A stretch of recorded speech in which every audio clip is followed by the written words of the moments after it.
There is a type of humiliation that doesn't make noise. It doesn't show up as a direct insult nor as an obvious threat. It comes with a smile, with a harmless joke, with a snide comment right when you're trying to speak. It comes as constant interruption, as a look that says hurry up, as a question that doesn't want an answer, just wants to put you in your place.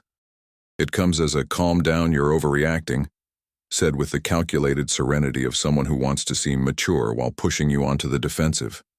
And the strangest thing is realizing that, often, no one around reacts. You feel like something was taken from you right there, not your argument, not your formal right to speak, but your presence. As if, for a few seconds, you'd been reduced to noise. And then your mind races, like it always does when it's hurt. You think about what you should have said. You think about how you stayed silent. You think about how you explained too much. You think about how your voice got smaller than it should have, and how your dignity seemed like a fragile thing, negotiable, as if it depended on someone's permission. You think about your own face in that moment. Did I show insecurity? Did I give them an opening? Did I seem weak? And with that, a second pain is born, even more silent. The shame for feeling pain. The shame for caring. The shame for not being the firm person you believed you were. But let's make this clear right from the start. It's not weakness to feel the discomfort of disrespect. It's lucidity. Weakness is getting used to it. Weakness is normalizing it. Weakness is making up excuses to keep accepting what hurts just to avoid conflict. Human beings don't destroy themselves only with tragedies. They destroy themselves above all with small daily concessions that corrupt their own self-esteem.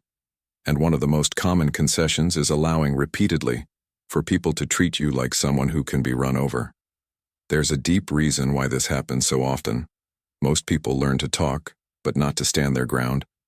They learn to be polite, but not to be clear. They learn to avoid fights, but not to set boundaries. They learn to explain, to justify, to soften, to apologize for existing, and call that good coexistence. And then comes the day when you realize that coexisting shouldn't mean diminishing yourself. And comes the day when you realize that the more you try to be easy, the more some people feel entitled to treat you like a stepping stone. Stoicism has a phrase that cuts across centuries without losing its edge. Dignity doesn't depend on applause. It depends on character. The world can applaud you and you can still be an empty man. The world can ignore you and you can still be a whole man. The point isn't being respected like someone seeking approval. The point is living in a way that makes disrespect an expensive act for the other, not because you threaten, not because you yell, but because you don't give in, you don't dissolve, you don't offer yourself as easy territory. And this has a practical implication. Respect isn't an event that happens by chance. It's a pattern that's built. It's a consequence of what you tolerate and what you interrupt, of where you back down and where you stand firm, and above all, of how you use language.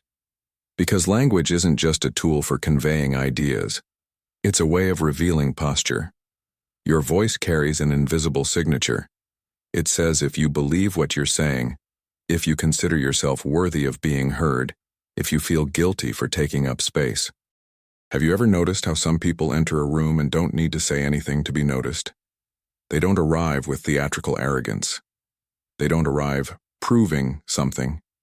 They arrive with a kind of silence that has density. There's an economy to them, a sense of boundary, a calm that seems not to ask for permission. And curiously, they usually talk less. But when they talk, the room adjusts its volume. It's not magic. It's internal coherence. It's a presence that's not begging for validation. It's a person who's not trying to win at life through explanation, but through alignment. The Stoics would call this mastery of what is yours. Epictetus would say that you don't control what others say, nor how they interpret, nor if they're fair. You control your judgment, your choice, your intention, that which is born in you and depends on you. And that's the basis of Stoic communication. Speaking without selling yourself. Speaking without betraying yourself. Speaking without entering the other's emotional theater. The Stoic speech isn't weak, but it's also not explosive. It's clean. It's not an attempt to dominate, but a refusal to be dominated. And here comes an even finer layer, one that Jung, with his language of depth, would help illuminate. Often, the disrespect you receive doesn't come just from someone's conscious malice.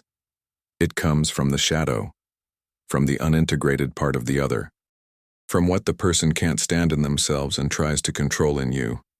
When someone interrupts you compulsively, they might be trying to avoid the discomfort of hearing something that stirs their insecurities. When someone ridicules you with jokes, they might be projecting their own fear of being ridiculous.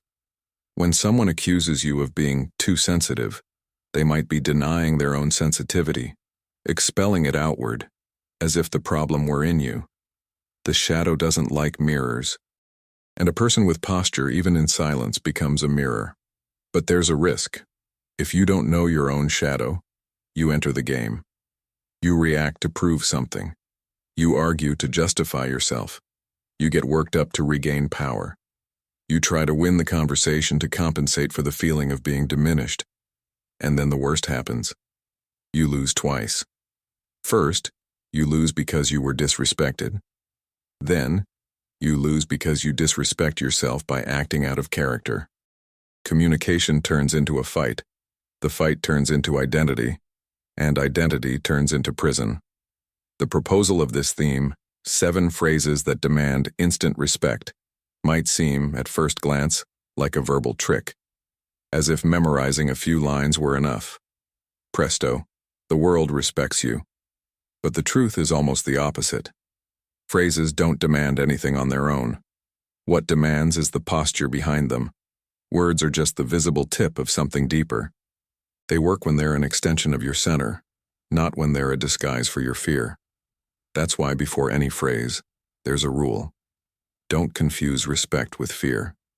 A lot of people manage to get silence around them, but it's a silence of caution, not consideration. They get obedience but not admiration. They get distance but not value. The Stoic doesn't seek to dominate people. He seeks to dominate himself. And paradoxically, that's what usually generates respect. When someone realizes you're not a hostage to your own emotions, that you're not easy to manipulate, that you're not negotiating your dignity with every sentence. Instant respect, then, doesn't mean superficial respect. It means immediate interruption of a pattern of abuse. It means setting a clear boundary at the exact moment, without aggression, without trembling, without excessive justification. It's the kind of response that says, I see what's happening, I'm not going to participate. And when you don't participate in the game loses strength. Notice how many conflicts are born from a childish confusion. The person wants to be taken seriously, but tries that by asking the other to take them seriously. It's like begging for dignity, and that rarely works. People who test boundaries sniff out that kind of request. Because for them the question isn't what's fair, but how far can I go? The boundary isn't explained.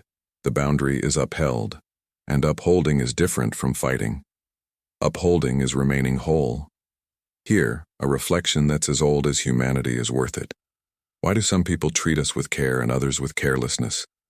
It's not just personality, it's reading. Human beings read signals all the time. They read your gaze, your pause, your haste, your guilt, your need to please. They read if you smile to hide discomfort. They read if you laugh at something that hurt you just to not seem dramatic. They read if you say it's fine when it's not fine. And based on that, they adjust their behavior. This doesn't mean it's your fault when someone disrespects you. Fault is a heavy word and often useless. But responsibility is something else. Responsibility is the power to respond. And that's what's at stake. How you respond when someone tries to reduce you. The Stoics spoke of a fundamental idea. Our freedom lives in the interval between stimulus and response. Someone provokes you. Someone interrupts you. Someone accuses you. The impulse is to react. The impulse is to defend yourself. The impulse is to raise your tone, or stay silent, or justify yourself. But the interval exists, even if it's small. And within that interval lives your choice. You can choose to act with virtue, with courage, with temperance, with justice, with wisdom. And those 4 words, when they stop being theory and become muscle, transform your communication. Courage, here, is the courage not to flee from the discomfort of the boundary. Temperance is the discipline not to get lost in emotion. Justice is not allowing injustice nor practicing it. Wisdom is perceiving what's really happening and what response is most effective and most dignified, not the most impulsive. Jung would add, that interval is also the place where you observe your own complex. Because often what hurts isn't just the interruption, it's the touch on an old wound. The wound of not being heard. The wound of having to be nice to be accepted. The wound of learning that conflict means abandonment. The wound of seeing in childhood that whoever imposed boundaries was punished. And if you don't know that wound, you react like a scared child inside an adult body. You shrink to survive. You explain to not be rejected. You accept disrespect to keep the bond. And then you pay the price in silence, in resentment, in exhaustion, in a kind of sadness that seems nameless. So when talking about phrases that demand respect, we're actually talking about something more important: emotional maturity. We're talking about abandoning the need to be approved by those who don't consider you. We're talking about stopping treating every conversation like a courtroom where you need to prove you're innocent. We're talking about leaving the role of defendant in your own life. These phrases, when they're true, aren't aggressive. They're simple, direct. They don't have excess emotion because they don't need it. They don't drag on because they don't beg for understanding. They don't try to convince, they delimit. And delimiting is a rare art, because it requires you to tolerate the possibility of displeasing. It requires you to tolerate the awkward silence. It requires you to tolerate the other's ugly face. It requires you to tolerate the attempt to paint you as rude, difficult, proud. Because that's the classic resource of someone who loses control, turning your boundary into a moral defect. And here's a golden rule of Stoic communication. When you impose a boundary, don't also try to control the other's reaction. Don't seek for them to understand, to agree, to applaud your maturity.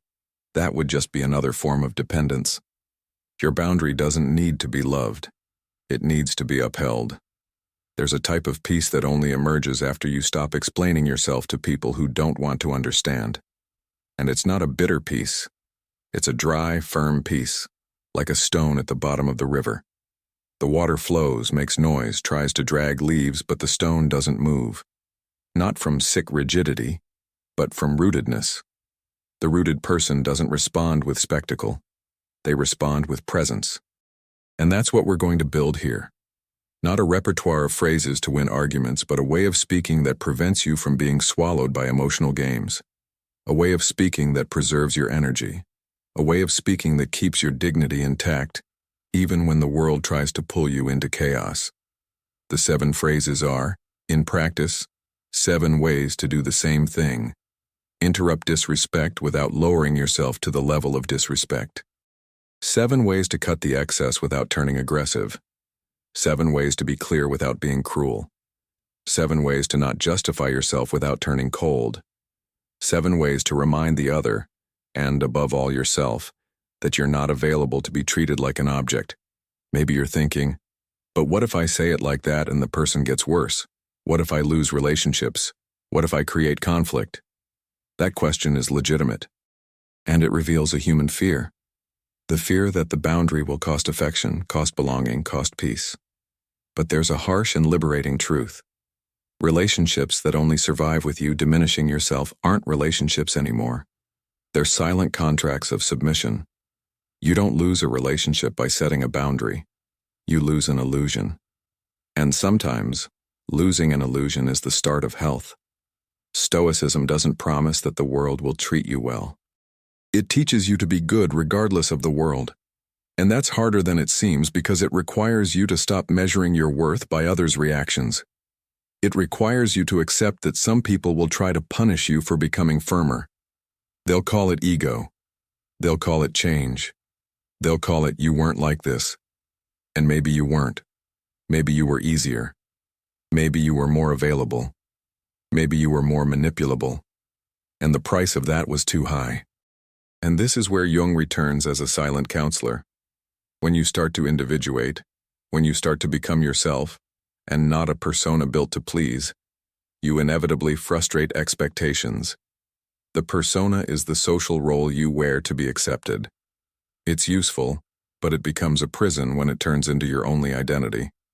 The maturity process is realizing you can't be integral and, at the same time, please all the projections placed on you. You have to choose. Either you live to sustain the image they expect or you live to sustain your center. These phrases that demand respect are, at bottom, phrases that protect the center. And protecting the center isn't closing yourself off to the world. It's choosing where the world enters. It's choosing the tone. It's choosing the rhythm. It's choosing how far the conversation goes.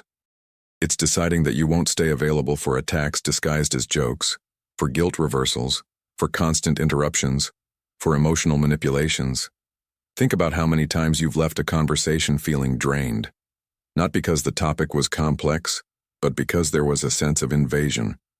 You were pushed to explain, to defend yourself, to justify a legitimate emotion. You were put in a corner. And in the end, you still ended up thinking, was I unfair? While the other often walked away calm, as if they'd just spoken the truth. This happens because manipulative people know how to use confusion as a weapon. They talk fast, change the subject, attack your tone instead of the content, make you seem exaggerated, make you disorganized, and then you lose your axis. And when you lose your axis, you lose respect, not because you're less worthy, but because you disconnect from what sustains your speech. Stoicism is a school of axis. It trains you not to be dragged. It trains you to respond with intention, not reflex.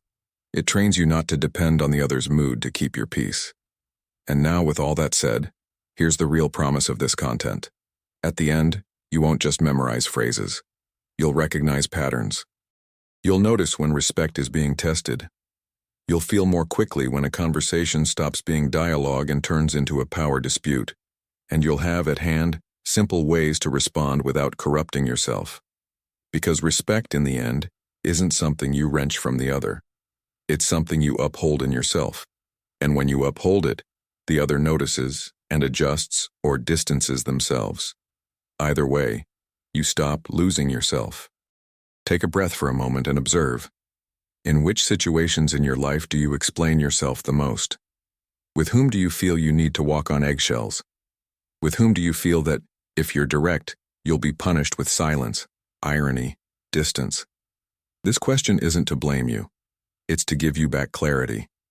Clarity is the first act of self-respect. And there's a mature way to look at this. You don't need to fight with everyone. You don't need to win every conversation. You just need to stop losing yourself in them. That's the point. There's a specific instant when respect starts to die in a conversation. It's not when someone insults you. That's too obvious. Respect starts to die when you notice a small shift in tone and still decide to swallow it. When you feel the sting of discomfort, but smile to not create a vibe. When you know you've been cut off, but respond with a long explanation, as if clarity depended on convincing the other. That's when disrespect settles in, not by the other's force, but by your silent abandonment of yourself. Stoic communication isn't a set of impactful phrases. It's a way of keeping the axis. And keeping the axis in practice means one thing: choosing the response that preserves your dignity, not the response that appeases the moment's discomfort. Before the phrases, an internal rule. If you want any phrase to work, you need to fulfill 3 invisible conditions: rhythm, neutrality, and firmness. Rhythm. You don't speak rushing, because rushing seems like apologizing for existing. You speak with pauses. The pause is a form of silent authority. Neutrality. You don't offer emotion as food. People who test boundaries feed on reactivity. Firmness. You don't negotiate the boundary after setting it. Because if you set it and back down, you teach the other to insist. Now the 7 phrases. Each one is a tool for a type of situation. They're not phrases to humiliate the other. They're phrases to prevent you from being humiliated, and at the same time, remain whole. The Stoic protects himself without becoming what he despises.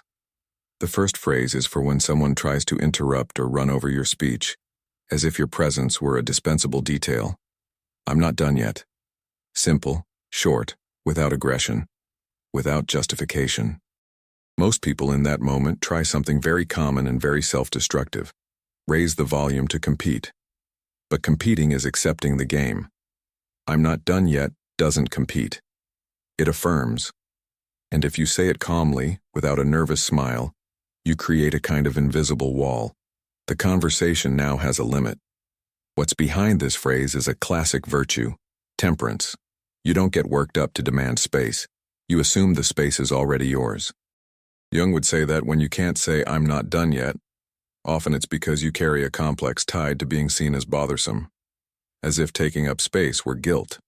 So you rush, cut yourself off, hand the turn to the other, and resent it later. This phrase is individuation training. You don't ask permission to exist in the conversation. The second phrase is for when someone uses sarcasm, a joke, or a dig to diminish you, and you feel that doubt. Do I respond, ignore, pretend I didn't see? The phrase is, what did you mean by that? And here's a detail. You ask without irony. You ask with real serenity. This question is a mirror. It forces the other out of hiding. Sarcasm lives in subtext. When you ask for clarity, you pull the subtext into the light. Notice how this is stoic. It's not attack, it's exposure of the real. You don't accuse, you don't call the person malicious, you simply demand precision. And precision is an antidote to manipulation. Many people, when faced with this question, back down. Nothing, it was a joke. And then you can keep your dignity with a short response without entering the theater. Got it. And the got it here isn't submission. It's registration. It's you saying, I saw. It's you drawing the line on the ground. This question is also psychologically powerful because it dismantles projections. Those who project usually speak insinuatingly, leaving you confused. When you ask, what did you mean? You don't buy the role they offered you. You return responsibility to the sender. The third phrase is for when someone tries to control your behavior through guilt. Phrases like, wow, you've changed. You're cold. You're selfish. You think you're all that. You don't care about anyone. The goal here isn't to describe you.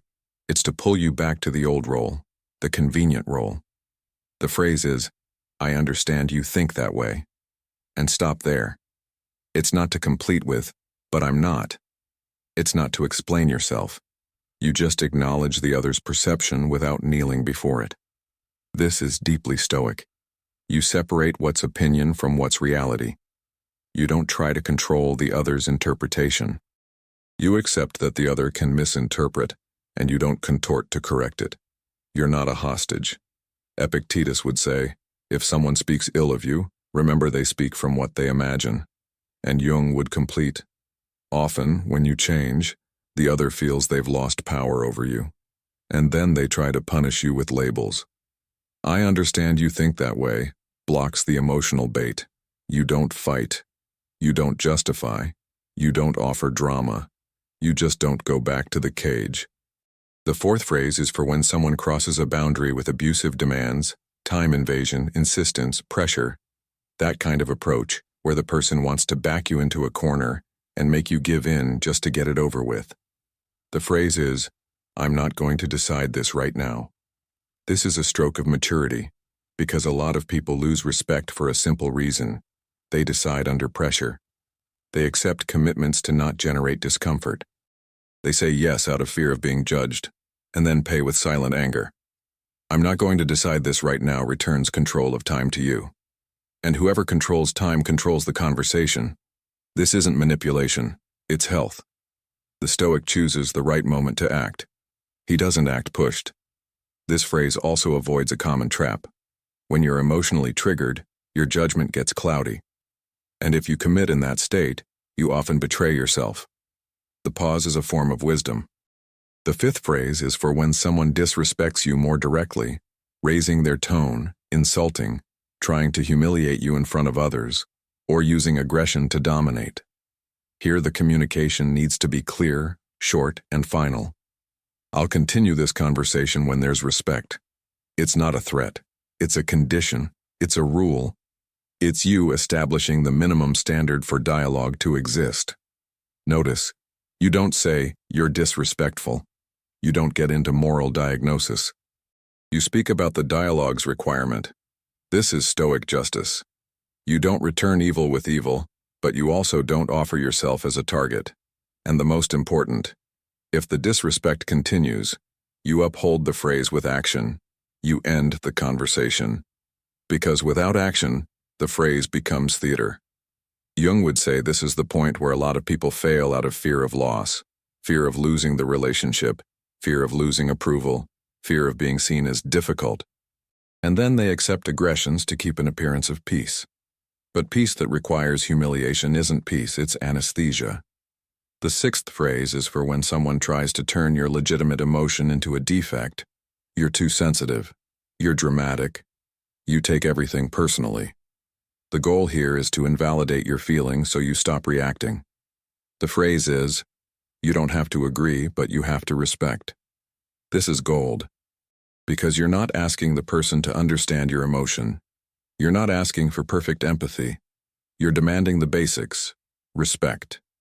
This phrase cuts the useless philosophical discussion about who's right to feel something. Emotions aren't a courtroom. They're internal signals. The Stoic isn't someone who doesn't feel. He's someone who doesn't become a slave to what he feels. And precisely because of that, he doesn't accept the other using your emotion as a weapon against you. There's an elegant way to hold this line. After saying, you don't have to agree, but you have to respect, don't keep talking. The pause, again, is part of the language. You let the other face their own posture. The rush to fill the silence is usually the rush to diminish yourself. The seventh phrase is for when someone tries to pull you into an infinite, circular discussion, where the goal isn't to resolve but to wear you down. People like that change focus, distort, forget what they said, provoke, and in the end you're exhausted, and they're satisfied because they took your time and energy. The phrase is, I've already said what I had to say, and end it. This is the period. The Stoic doesn't argue with the storm.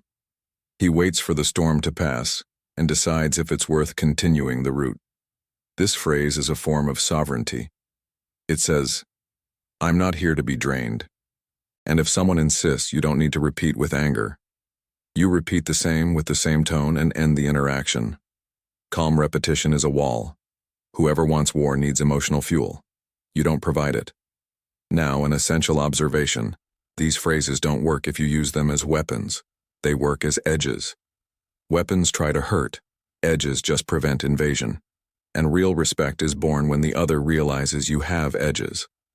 And here's a part that almost no one says. Tone matters more than words. You can say the perfect phrase with a fragile tone and get contempt. And you can say a simple phrase with firm presence and get immediate adjustment. That's why, before using any of them, do 3 things internally in silence. Straighten your body, slow your breathing, and decide you're not going to explain yourself. That decision changes everything. A lot of people ask, but what if I say this and the person says I'm being rude? That's a predictable maneuver. When the other loses access, they try to regain access with guilt. The right question isn't, am I being rude? The right question is, what am I protecting? If you're protecting dignity, time, boundary, then the other's reaction is just reaction. The Stoic doesn't guide himself by reactions, he guides himself by principles. And if you notice that, when saying these phrases you tremble inside, that's not a sign you're wrong. It's a sign you're dismantling an old conditioning. The body trembles when it learns a new freedom. And, with repetition, the trembling turns to calm. The boundary turns natural. You don't need to become someone hard. You need to become someone whole. There's also a deep Jungian detail. Often you don't fear the other. You fear your own shadow. Fear of seeming aggressive. Fear of seeming bad. Fear of being like who hurt you in the past. So you choose to be good, but become permissive. The challenge is integrating firmness without cruelty. And these phrases are exactly that. Firmness without poison. Finally, keep this image. Stoic communication is like a well-built door. It opens when it should open, closes when it should close. It's not a wall, not an indiscriminate invitation. It's a door. And a door requires two things: firm hinge and clear lock. The phrases are the lock. Your posture is the hinge. If you do this with consistency, something changes in an almost silent way. You start to be treated with more care, not because you became threatening, but because you became clear. And clarity is something even difficult people respect because clarity reduces room for manipulation. There's a difference between knowing what to say and being able to say it. In theory, boundaries seem simple. In practice, the body reacts as if you're entering dangerous territory. Your throat dries. Your mind races. You remember all the times setting a boundary ended badly. Someone turned away. Someone punished you with silence. Someone called you ungrateful. Someone made you feel guilty for something that deep down was just self-preservation. And then you understand why so many people live an entire life explaining too much, because explaining seems safer than upholding. But Stoic communication isn't made for the ideal world. It's made for the real world, the one where people test you, distort your words, try to extract reaction, try to turn your firmness into arrogance. And it's exactly in that world that it shines, because it doesn't depend on others' goodwill. It depends on you. So in this topic, we're going to bring the 7 phrases to the terrain where respect is usually hardest: affectionate relationships, work environments, and family ties. Exactly where your heart most wants to keep the peace, even if the peace costs dearly. At work, disrespect rarely appears as open aggression. It appears as invasion, as excess, as constant pressure for you to adapt to others' chaos, as messages outside hours, as tasks shoved at the last minute, as the habit of interrupting your speech in meetings and later representing your idea as if it were theirs. And the mind, trained to survive, tries to rationalize. It's just their way. Better not pick a fight. That's how it is here. But there's an invisible price. You start to feel small within your own value. The phrase, "I'm not going to decide this right now," is one of the most powerful in the professional environment. Not for being harsh, but for being civilized. Because work loves false urgency. False urgency creates submission. When someone shows up demanding an immediate response, often it's not because the matter is urgent. It's because the person wants to avoid you thinking, wants to avoid you evaluating, wants to avoid you realizing you're being used as a spare tire. Imagine someone coming with, "I need this by end of day, okay?" Counting on you. The impulse is to say yes, to not be seen as uncooperative. The Stoic response is, "I need to check my schedule. I'll confirm at X time." Notice, this is the same essence as, "I'm not going to decide this right now," just adapted to professional tone. You regain control of time, and whoever regains time regains respect. And if the person insists, pressures, tries to embarrass you. But it's just this, it's quick. Then you use firmness without aggression. "I understand, but I'm not going to commit to something without checking my priorities. I'll get back to you." And stop there. The mistake that kills respect is justifying too much, as if you were apologizing for being responsible. When the issue is interruption in meetings, "I'm not done yet" becomes a golden tool. But it's not just the phrase, it's the posture. You don't rush to fit in the space. You speak and, when interrupted, lightly raise your hand, a simple gesture that signals boundary, and say calmly, "Just a moment, I'm not done yet," and continue. Without asking permission, without irony, without embarrassment. If you speak like someone who feels guilty, the other learns you're interruptible. If you speak like someone who feels entitled, the other learns there's a social cost to cutting you off. There's also the sophisticated disrespect of the corporate environment, the one where someone tries to diminish you with sarcasm but with polite language. It's the joke that makes you incompetent, the good-humored comment that puts you down. That "Wow, you're sensitive today, huh?" said in front of others. Here, what did you mean by that? is a clean blade. You don't accuse, you ask for clarity. And when asking for clarity, the person has to own their poison or back down. And note something important. Manipulative people hate being forced to explain. Because in explaining, the trick shows. The fun dies. The power vanishes. The question, "What did you mean?" is a spotlight turned on in a dark corner. Now, family. Family is the place where many boundaries are hardest because there's history. There's old guilt. There's the inner child. That part of you that still wants approval from dad, mom, sibling, the relative who always had more emotional power. And here, young is inevitable. Family is the stage where the persona was created and where the shadow started being built. You learned early which emotions were acceptable. You learned early if you could say no without being punished. You learned early if your opinion was heard or ridiculed. And even as an adult, you still react as if facing that old tribunal. You're at a family gathering and someone throws a barb. "Ah, you've always been like that, huh?" Never helps. Or, "Look at him. Now he thinks he's something because he's doing a little better." The goal isn't dialogue. It's to pull you back to the fixed role they know. Family, often, doesn't handle transformation well. Because transformation changes the invisible hierarchy.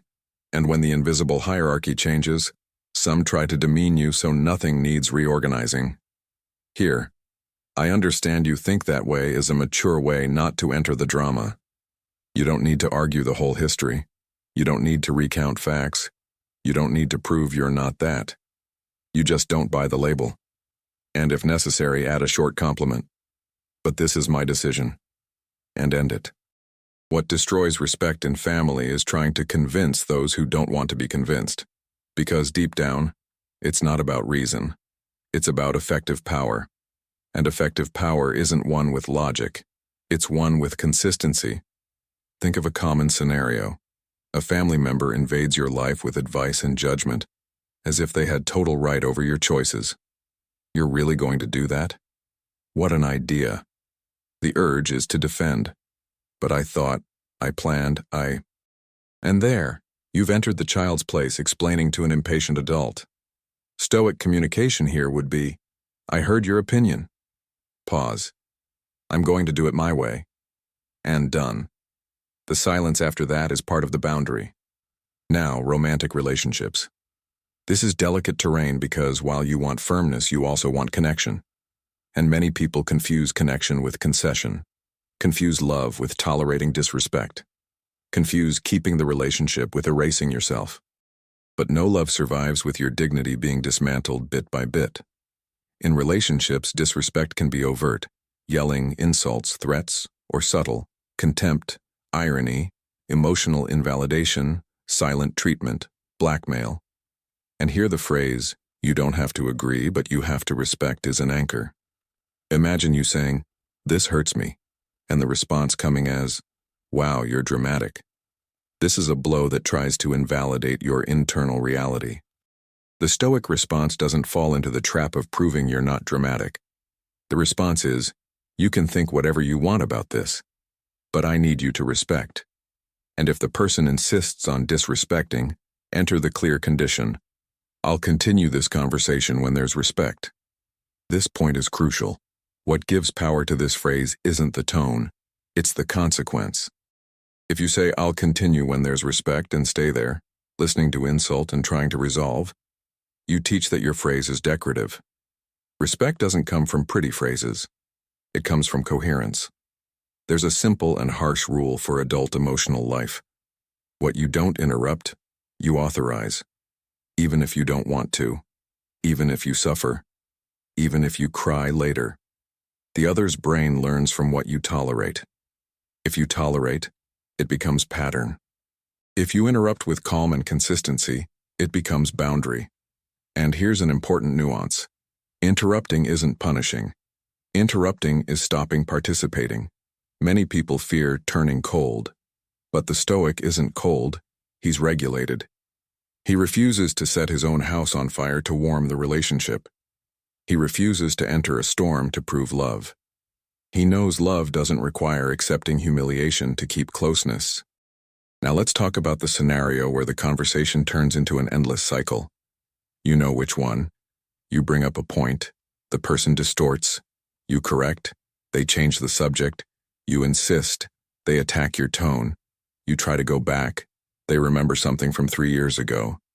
You try to keep focus, they make you seem confused. And when it's over, you're exhausted and still feel guilty. Here, I've already said what I had to say is liberating. But it needs to be said at the right moment, not when you're already exploding. Say it early. Say it when you notice it's turned circular. This requires presence, and presence is training. And if the person provokes you, see, you don't know how to argue. You don't need to bite. You just repeat, I've already said what I had to say. And end it. Calm repetition is a Stoic principle. You don't get lost trying to win. You stay on your axis and let the other have the drama alone. Now, a part that almost no one wants to face.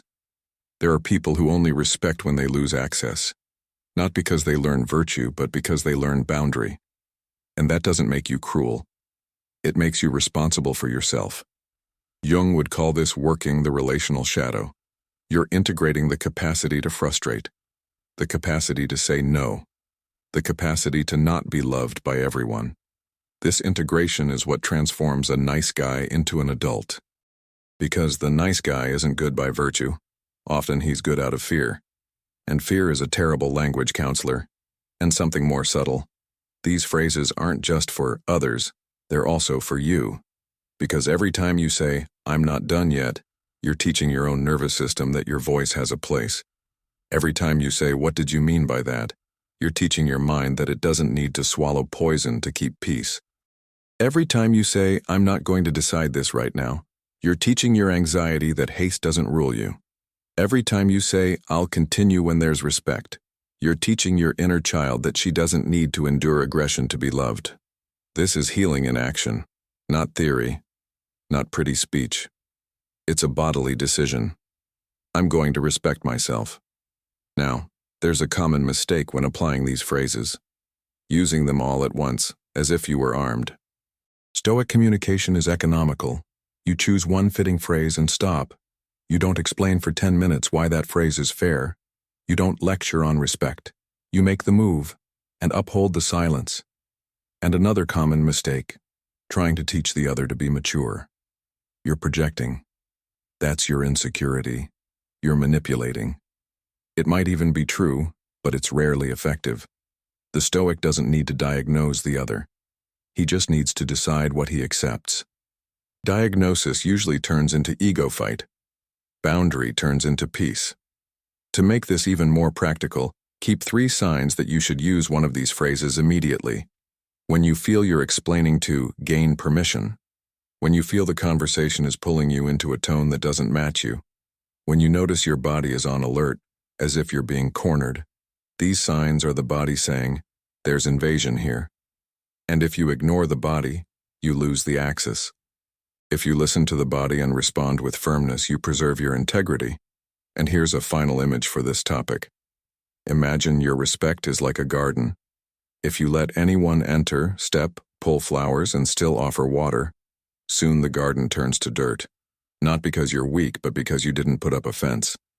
The fence isn't hostility. The fence is care. The phrases are that fence. You don't need to become someone hard. You just need to stop being someone available to be hurt. There's a strange feeling that appears when you start to truly respect yourself. The world at first seems to react as if you've changed the agreement. And in a sense, you have. You stopped offering unrestricted access to your attention, to your time, to your emotional. You stopped treating peace as absence of conflict and started treating it as presence of dignity. And this bothers some, not because you've become worse, but because you've become less controllable. Maybe you've noticed throughout this script that we're not talking just about communication. We're talking about inner destiny. Because the way you speak reveals the way you position yourself in life. If you speak like someone apologizing for existing, you live like someone accepting crumbs. If you speak like someone who needs to convince to deserve respect, you live like someone depending on others' validation to feel safe. If you speak like someone afraid to displease, you live like someone always walking on others' ground. And that, over time, takes a toll. Fatigue, resentment, a silent irritation with your own passivity, a feeling of always losing yourself to keep others comfortable. Stoicism, when understood with maturity, doesn't transform you into someone cold, armored, untouchable. It transforms you into someone sober, solid, a human being who feels, but isn't dragged. A human being who moves with principles, not impulses. A human being who doesn't need to hurt to exist. And that's the key. Firmness isn't brutality. Firmness is clarity with roots. The 7 phrases we've worked on here are more than phrases. They're instruments of self-control. And self-control for the Stoics wasn't repression. It was freedom. Freedom not to become a puppet of provocations. Freedom not to sell yourself for approval. Freedom not to diminish yourself in exchange for crumbs of acceptance. The true respect, the one that changes how you're treated, is born when the other perceives, even unconsciously, that you're not available to be manipulated. But it's important to say something with honesty. When you start using boundaries calmly, you'll feel discomfort. And that discomfort doesn't mean you're wrong. Often it means you're leaving an old pattern. Think about this. If you've spent years being the understanding, the patient, the who lets it go, the who doesn't mind, then any firmness move will seem to some people an act of rebellion. They'll find it strange. They'll test. They'll joke. They'll try to pull you back with guilt. They might say you're different, that you've changed, that you're getting big-headed. And then the old you will want to correct the image immediately, like saying, no, I'm still good, And this is where maturity comes in. You don't need to defend yourself from the misunderstanding of those who preferred your submission. The Stoics would call this character training. They knew virtue isn't proven when everything is easy. It's proven when the world provokes you to leave the axis. And nothing provokes more than setting boundaries with people who've gotten used to not respecting them. And Jung would help us see from another angle. This discomfort is often the sign that you're approaching your own integrated shadow. The shadow isn't just the bad side. The shadow is everything you've repressed to be accepted. And for many, a repressed part is precisely assertiveness. The capacity to say no. The capacity to frustrate. The capacity to take up space without guilt. When you recover that, you feel, at first, like you're being unfair, when in truth, you're just being whole. There's a dangerous myth in adult life. The myth that mature people don't create discomfort. That's false. Mature people create discomfort all the time, but they create the right discomfort. The discomfort of truth. The discomfort of boundary. The discomfort of clarity. What they don't create is chaos. They don't yell, don't insult, don't humiliate. They don't make theater. They just make clear what they accept and what they don't. And that, for those who live by invading, is pain. Now, if there's a simple synthesis of everything we've said, it could be this. Respect isn't begged, it's upheld. Upheld with posture, with tone, with silence, with coherence. Upheld with the courage not to justify yourself to those who don't want to understand. Upheld with the patience to repeat the boundary without increasing the drama. Upheld with the humility to recognize when you've betrayed yourself and start over. Because yes, there will be days when you fail. There will be moments when you'll explain too much, swallow an irony, accept an invasion, say it's fine when it wasn't. Don't condemn yourself for that. Stoicism isn't a fantasy of perfection. It's a discipline of return. You fall, but return to the center. You lose the axis, but find it again. The problem isn't failing. The problem is giving up on learning. And if you want to turn this into a real habit, here's a practical silent path, almost too simple. First, choose one phrase that best matches your current pain. Maybe you're interrupted all the time, so "I'm not done yet" will be your training. Maybe you're targeted by sarcasm, so "what did you mean by that" will be your shield.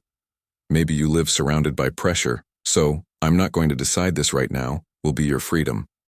Maybe you're in a relationship with invalidation, so "you don't have to agree but you have to respect" will be your pillar. Maybe you're stuck in circular fights, so "I've already said what I had to say" will be your exit. Second, train the tone. Not in the mirror for vanity, but in the body for coherence. Tone is a muscle. Speak slower than your fear wants. Breathe before responding. Make pauses. Let silence work for you. Third, train the consequence. Not as revenge, but as coherence. If you say you only talk with respect, then leave when there's no respect. If you say you don't decide under pressure, then don't decide under pressure. The world respects those who respect themselves because it perceives there's an internal structure. And internal structure is rare. And by doing this, something curious happens. You start to feel a type of peace that doesn't depend on others' good manners. A peace that comes from the fact that you don't abandon yourself. You're not trying to control the world. You're governing your internal kingdom. And that's the essence of Stoicism. Master yourself to not be mastered by chance, by the other's mood, by the moment's provocation. In the end, people might not even like you. They might disagree, they might try to label you, but there's something they'll notice. Sooner or later, you're not a place where they can dump whatever they want and walk away unscathed. You're not an emotional punching bag. You're not a deposit for others' frustrations. You're a human being with edges, and edges are the most silent form of respect. If this content touched on some experience of yours, a conversation that drained you, a relationship that diminished you, an environment that pressures you, a family that infantilizes you, I want to ask you a final question, simple and serious. In which area of your life do you need to recover the right to be treated with dignity? Don't answer quickly. Just observe what comes, because the answer usually hurts, and at the same time liberates. And now, if you want, I'd like to hear from you. Which of these 7 phrases do you most need to use in your life today? Write in the comments the phrase, or describe with few words the situation where you feel respect is being tested. Reading that also helps other people realize they're not alone in this kind of silent struggle. If this video helped you see communication with more clarity and firmness, leave your like. That makes the content reach more people who need to recover boundaries without losing peace. Share with someone who lives explaining too much, and finally, subscribe to the channel to keep deepening this practical wisdom of Stoicism and psychology applied to life. Here, the idea isn't to win arguments. It's to win yourself and live with more dignity, calm, and purpose.